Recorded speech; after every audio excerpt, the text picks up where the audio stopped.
evening, actually, from England. Good evening from Ukraine as well.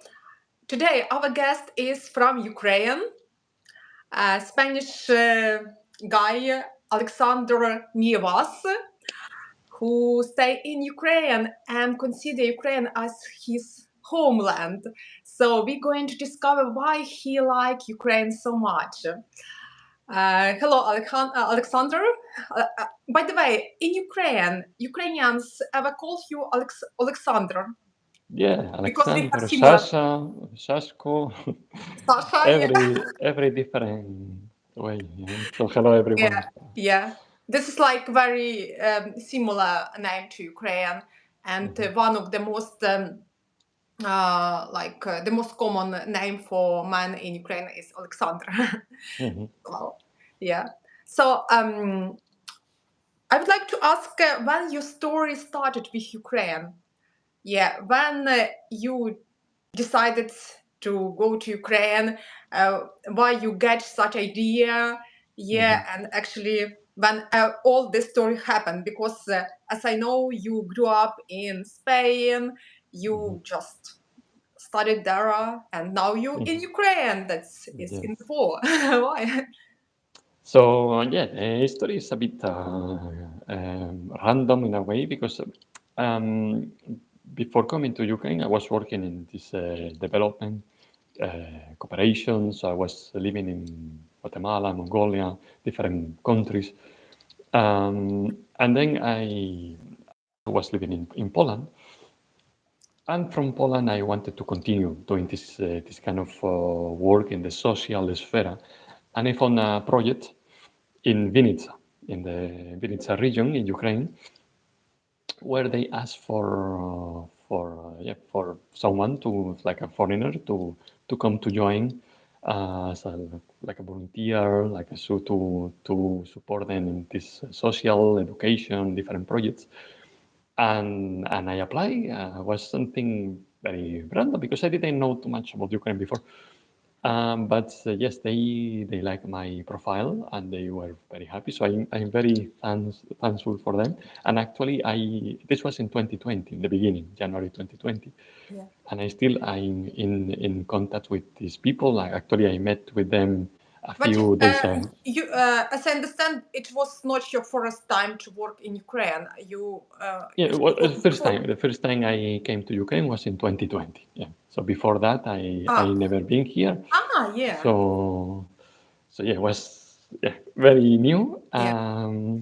So as I understand, that you get your education in social science, Yeah, helping people, some social project, and you yes, actually quite of international because you used to work in different countries.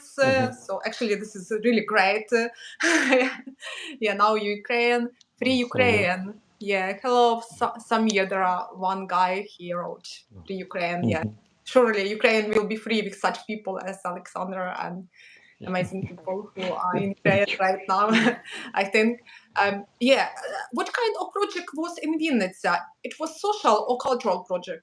Yeah, actually, it was a mix of both because we have different projects. We have also other international volunteers. So I was not alone. There was other people coming with me. So we have like a team of locals and volunteer and international. And I mean, it was also a complex year because when was the COVID started also 2020. So we have to adapt a lot. So we did a lot of these cultural events, for example, but also we did What something kind of social. cultural event? Because I'm For curious example, about. we did like a big event about video, movie, like a movie festival, amateur movie festival. So people who were doing very small shorts, like a small movie About or 10. Ukraine, on Yeah, Ukrainian. yeah, it Uh, was something in the region. Yeah.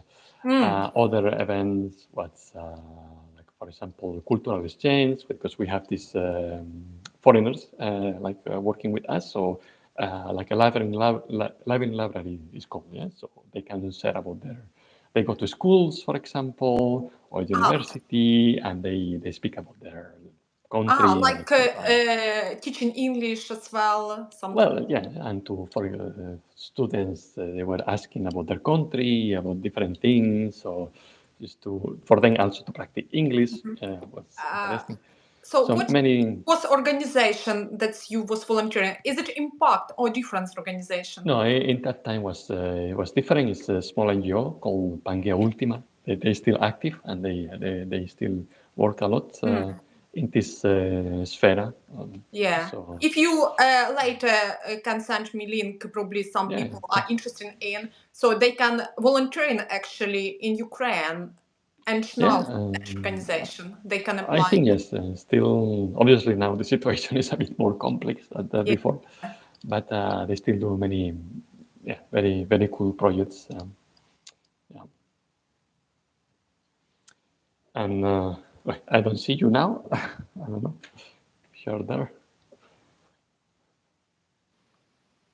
Oh, okay. Yeah, now This is yes. because somebody called me, so Okay. sometimes I just switch off. Yeah. Yeah. So this is really great. I think great experience for people to volunteering in Ukraine to get some international like experience, because some people ask me how can volunteering in Ukraine, something like this. So this is Yeah, and also this worked both ways. So actually, most of it was a lot of Ukrainian youngsters, like young people from Ukraine, because of this organization or similar ones, they were able to go abroad and to go for a few weeks or months to do some projects.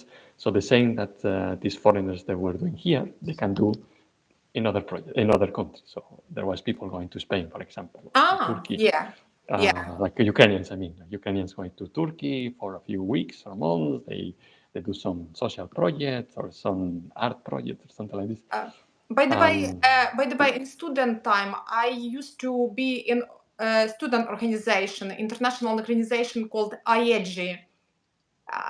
This like European yeah. organization from the European Union. They young people in different country, they create some camping or some event in their country. Then they invite people from other countries. And the first country actually that I visited through this project was Spain. Mhm. In So yeah, it's, 2011, together with my friend, we got visa to Spain, and we were so happy. We had no much money, but we used couch surfing, use hitchhike. It's not very common in Spain actually, yeah, no. and it was so adventuring. We Mhm. met so many different people, and Spanish people are really cheerful and very, Yeah, very. that's why I think these projects are very amazing because this gives the opportunity to to all the youngsters to really go abroad and experience many different things and not to be limited by the money in a way. So Yeah, there is some yeah. grants, they cover some, like for example, the travel or the accommodation and things like this. So that's why this was what we were doing and what they still doing. Yeah. Because in that time in Ukraine we have opinion that for travel you need a lot of money. It's Well, very expensive. But it's the IEG, reality is yeah, still the same, but there is these opportunities that you can apply and and and if you get lucky, yeah, you yeah. you get this support, obviously. I remember that I wrote article how to travel in Europe for 2 weeks and a half and spend just 300 euro.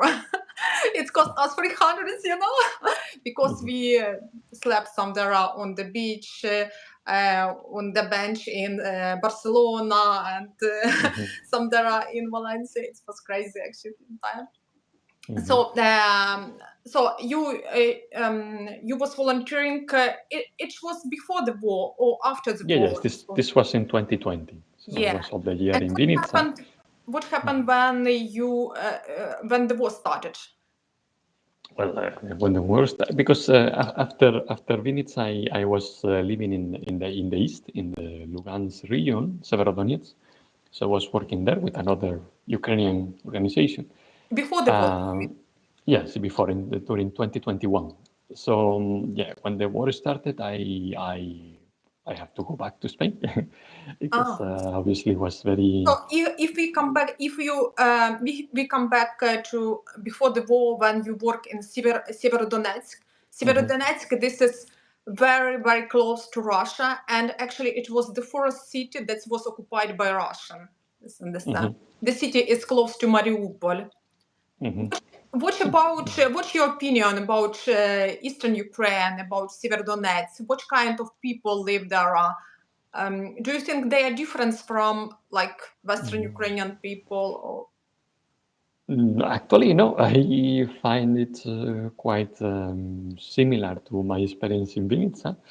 I mean, obviously, Ukraine is quite big country, so you can sometimes feel a bit, every region is a bit different, like in Spain, I guess, it's obviously the same. yeah, But I didn't feel anything like you feel like you are in Ukraine, like you don't feel you are in a different country or in Russia or something like this. And actually, yeah, like everyone like to speak Ukrainian was very common. yeah, All the official things or in the restaurants, supermarket, everything was in Ukrainian. The schools, because I was going very often to school, universities, so mm-hmm. everything was in Ukrainian. Obviously, yeah, maybe people in the street still they use Russians quite a lot, but you cannot say like it's like a different mindset.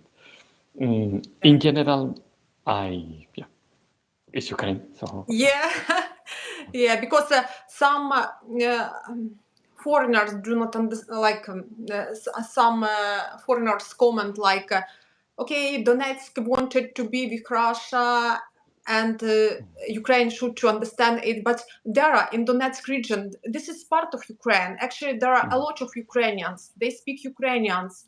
I had a friend from that region, and basically, especially in villages, they speak Ukrainians. yeah, but I will say that it's not even about the language because I mean you can use this. I don't know, someone from Mexico Spanish, but you will not say that they are Spanish. No? They are quite different. Yeah, if you go back in history, they speak Spanish because at some time, like 500 years ago, there was some connection. But you cannot use this narrative, oh, because they speak Russian, they are automatically Russian. Yeah. But yes, I mean, obviously there is a lot of propaganda, a lot of things going on from the Russian side to kind of convince us that there is somehow different or and yes, and there was some very, let's say, Do you evil have some? actors Yeah, behind do you that. have some friend that's now live in Severodonetsk or not? They. No, I mean, I have friends from Severodonetsk, but obviously they have to evacuate because Severodonetsk is very almost destroyed. Yeah, Yeah, this even nearby. if you wanted to live there, will be very hard because yeah, there is no heating, Yeah, there is no light, many buildings are yeah. destroyed. You So told that your obviously, organization was moved to before the war was moved to Mariupol, and after. yeah, the organization was working before in Severodonetsk. Now they are based in Kiev now, so they're still Yeah. doing a lot of things. So But what about your organization, what kind of support you provide? You to, you mean right now? Yeah, yeah, yeah. Your organization, this is Switzerland yeah. company It's called based in Impact, and it yeah, help people, civilians nearby frontline. yeah. Well, it's based in Geneva, but it's present in very different countries. But basically, what we don't do the let's say implementation. So we don't go like ourselves to the place and give things. Let's say with like other NGOs do, like the Red Cross or something like this. But you have We some do local volunteers who. yeah we do mostly is in the basic term we do assessments like reports. Mhm. So we do a big analysis of different uh, projects or different ideas. And with that, so with all these reports and assessment that we do, then other NGOs, other big actors, they can understand, okay, what is needed. Mhm. Because this is the problem in this humanitarian sphere that sometimes, you know, you have this big NGOs that they have a lot of resources and money, but they don't necessarily understand, okay, where to go. Well, like what is the need? Yeah. Especially in Ukraine, So it's quite as I big understand, you country. ask local people nearby Yeah, frontline in different yeah. So villages yeah, what there they is, need, what yeah, kind of like, support they need, mhm. and that's usually their request for. Yeah, well, because we have different topics. So we usually, for example, if we speak about the needs of rebuilding the house, yeah. So this is a specific question. We do very specific kind of targeting. So they answer about that, or there is another set of questions about the winter. If they need more heating or electricity or some generators. Yeah. Um, so yeah, obviously in the frontline areas, everything is a need, I will say, Yeah. obviously. And these Uh, items are supplied by Switzerland. no, it can be different actors, different NGOs, different organizations. So it's not only about Ah, Switzerland. Yeah, you in touch with different yeah, organizations yeah. to help We them. Yeah. like many of the reports we do are like public that they are around. So then everyone can go and see the report and then understand. Okay, maybe I don't know in Mykolaiv they need this specifically support. So they understand that Ah, then okay. they can create a project about Mykolaiv. Let's say. So this is an example. Is It's very it basic, but like closed information, or you have open information about it's open. Most open? of Yeah. things is open So in the if web. later you can send me the link, I can Mhm. also yeah post Yeah, here. it's, So probably somebody interested in donation. Yeah. mhm. Here, okay, here are some questions. Thank you for your volunteering work. I am Morocco born in England, and fortunately English has accepted many Ukrainians too. Yeah, yeah. Mhm. Yeah, thank you a lot, because I am also in Great Britain already for 2 years and a half. We came here in summer 2022. Yeah, it was a difficult decision, but I consider it that's for my son, and actually for me, it's great to develop my English and work in English speaking society. Like Alejandro, work in different countries, and this is really great experience to be abroad. Um, what do you think about Ukrainians who went abroad? Do you think this is good or not? Because there are different Yeah, I opinions. guess it's what you say is as I say when the full scale invasion began, I was back in Spain and I was working with refugees, so people who Mm. was coming.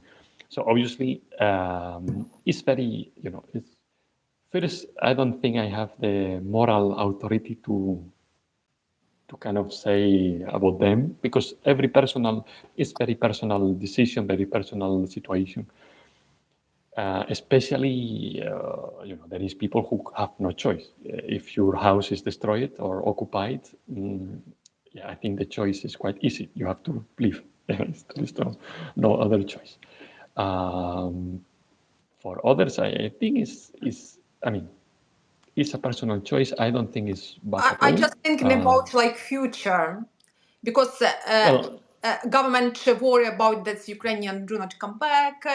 Yeah, but if well, see from other direction that Ukrainians can get some experience here, yeah. children here speak ideally English. My son, he studied English for 3 months, I think.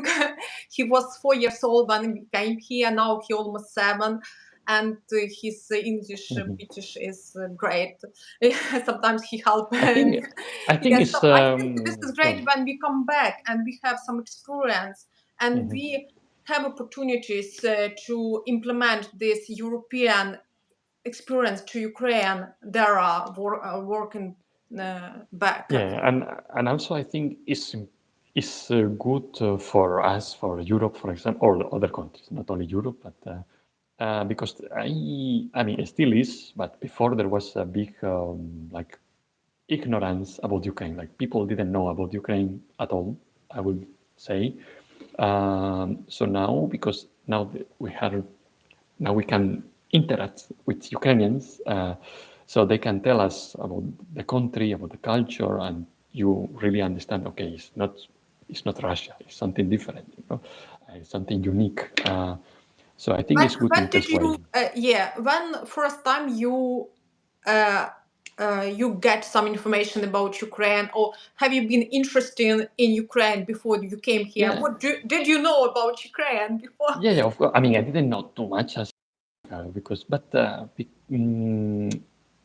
where I'm from the south of Spain, we are lucky that we are very international. Like there is people from many countries. So I have some people around, like in my high school, for example, that they were from Ukraine. So obviously, yeah, it's not like something totally new for me. Um, but yes, I also myself I like a lot history in general. So obviously, I was very reading the history of Europe and all these things. So I knew about this Kievan Rus, all these kind of things before. Um, so yeah, I was aware of Ukraine, but obviously not now. When I arrived in 2020 was obviously the real experience in a way. So it's when I really started to learn in deep, yeah, Yeah. about So, everything. what do you think? What is difference between why actually, as I understand, you like Ukraine and you live here during the war. Actually, you can choose another country that is has not so many problems like now. But Yeah, what is actually, in a you? few months ago, I was working in Denmark, so you can Sorry? say, oh, Denmark is. I was working in Denmark like a few months ago. So you can say, okay, Denmark is quite nice country to live and work. But I feel because of my professional experience, I feel I could be more useful here, like working at least about Ukraine or for Ukraine. So it's what you say at the beginning. Yeah, I'm Spanish, but I feel like Ukraine is my home. So obviously, yeah.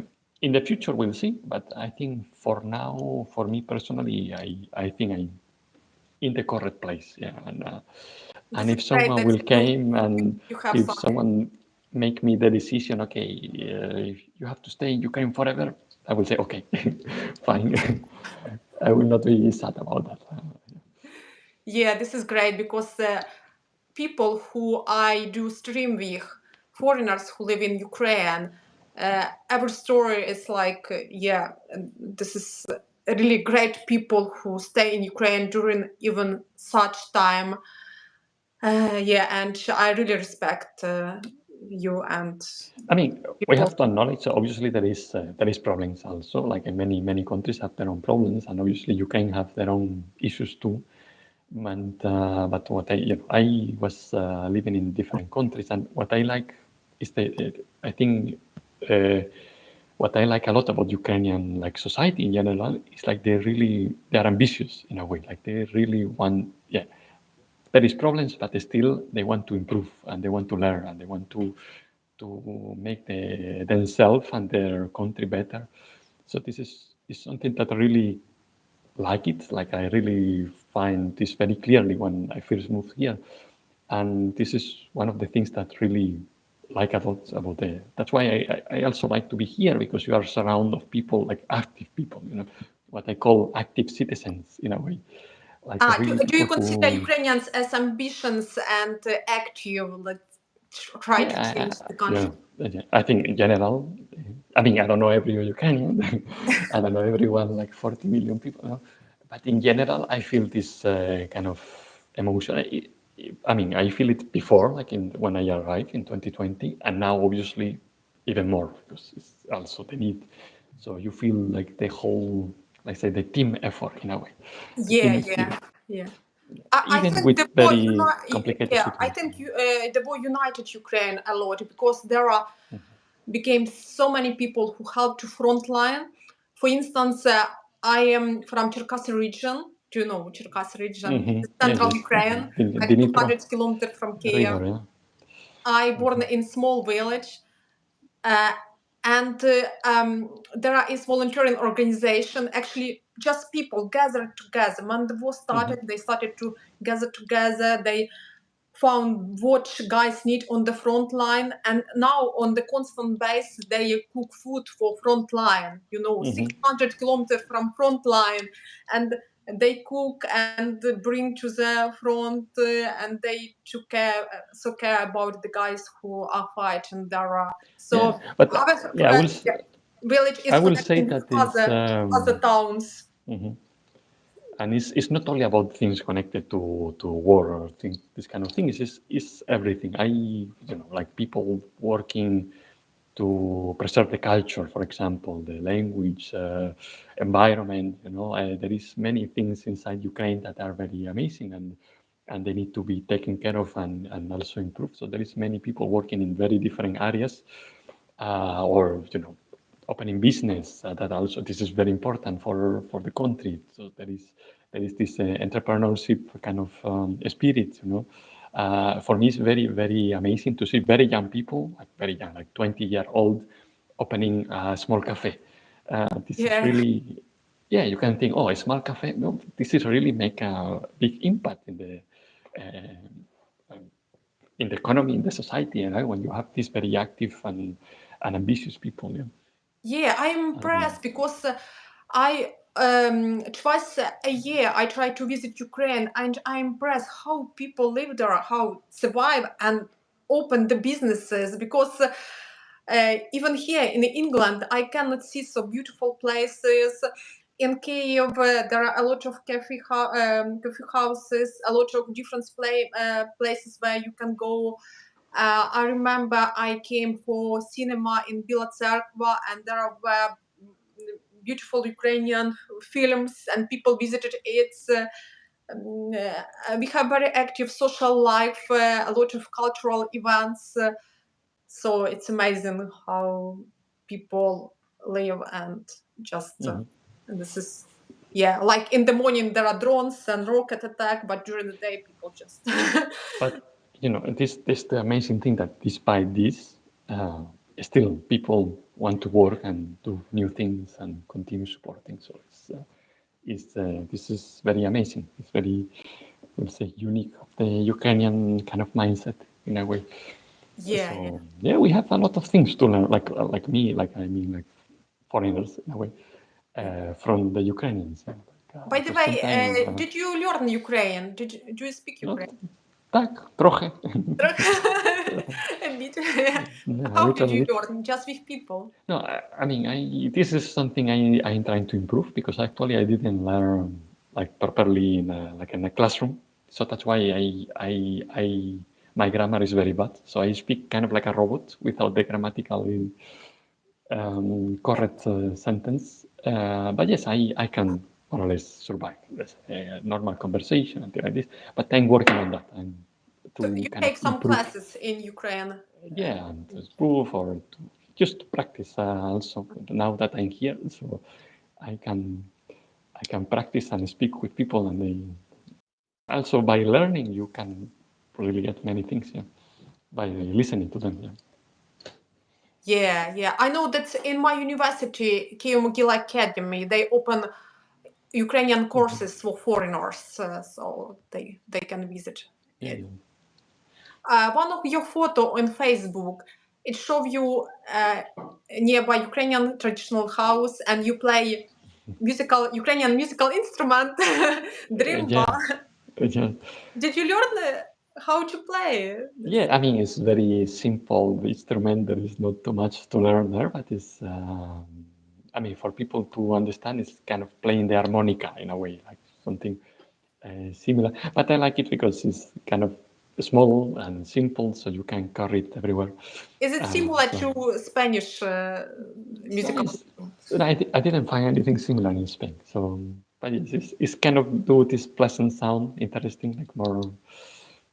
So yeah, Is it from Western?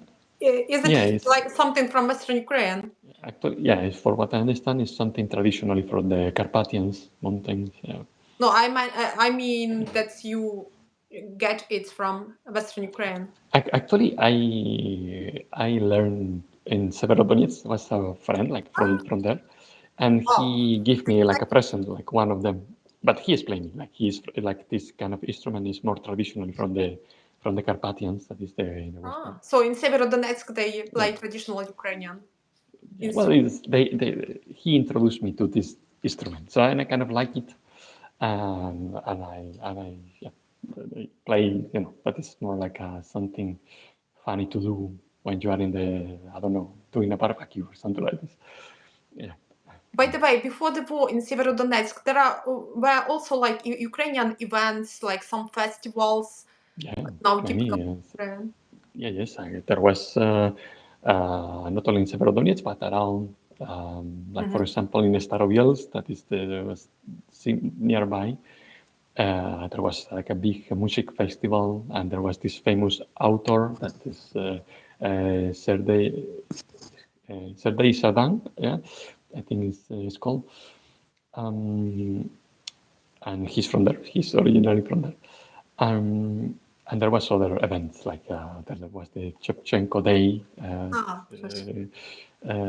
so many things connected to Ukrainian language and culture and all these things. And obviously, there was the theater and the opera, musical things. So many cultural events going around. So. Yeah, Donetsk is considered as industrial region, but there are a lot of historical monuments. In the old time, there live nomads in 3,000 years before. I'm a beach archaeologist. I also finished master degree in archaeology in Kiev. Yeah, and I used to have friends from Donetsk region, Hanna. I remember one story. We came from Kiev to our hostel to north of Kiev, and she speak very good Ukrainian language. She speak just clear Ukrainian language. And one old man just told to her something like, "Oh, you came from Western Ukraine," like something, that's. Some people in that time did not like some Western Ukraine. She told that I am not from Western Ukraine. I am from Donetsk region. He told, no, you lie. And she opened her passport and showed her registration that she's from Makivka. Oh, yeah. This is like battle, between old culture and young, young generation. So I think young people over Ukraine, it's no matter they from Western Ukraine or from Eastern, they are very active and speak Ukrainians and doing something. This is like very important for unition of Ukraine. So, and Crimea as well, there are a lot of different talented people. So I think. So do you think that Ukraine have a big perspective for development after the war? Yeah, like join European Union and. Yes, even now I would say even now there is quite a lot of potential and there is still a lot of things going on. But yeah, I think you can have a lot of potential in many different aspects. So yeah, and I really hope that we'll join the European Union soon. Yeah, because actually you are fighting for that. So literally, so for the European values, as we call it, democracy and freedom. So I think it's one country that deserves them is Ukraine. Yeah, hopefully. Yeah, I think this is very important to join European Union as well, because first time when I was in Great Britain, it was 10 years ago in 2016, and here were a lot of Spanish people. They work here. I think for Europe in that time, Spanish, Italian, different kind, it was the great opportunities because they could improve their English. They could see how people work here, come back to their countries. The same for Romania, Albania. They become totally different countries now. Before, Albania, it was like mafia. Now, a lot of people, tourists going there to Balkans. Although 20 years ago they were in the war as well. So now they transport totally, they become totally different. Yeah, I mean, economically it's also very, very important process, and I think there is many different opportunities there also. I don't know, even for tourism also. It's very, I can imagine a lot of tourism going in Ukraine because there is many interesting places to see and like interesting culture. So, and many Yeah, other I'm things just like it. looking for Yeah. tourists, because before the war I was tour guide in Ukraine, and I So, make a lot of different tour, and I'm just waiting for this, you know. Yeah, yeah. I now try to find tour guides over the Ukraine, and uh, for now they can tell different stories about Ukraine even online. Just if people cannot go to Ukraine right now, they can hear some stories about Ukraine from different people, so it can be interesting, I think, as well. I have one subscriber who want to tell to hear about tunnel in Odessa. He told us I was impressed by some military objects in Odessa. There are like catacombs, and he want to visit. Yeah. So I'm going to find person who can tell about this, So for now, it can be like online, some platform about Ukraine. And after the war, I hope that people will come to Ukraine and there will be flight and everything. yeah. Okay, thank you very much for talking. I really impressed by your your activities. Thank you for Thank you. staying with Ukraine. Yeah, so hope one day we meet in Kiev as well. Yeah, I will be Yeah, waiting for you here, for yeah, yeah, everyone. If someone wants yeah. to And come.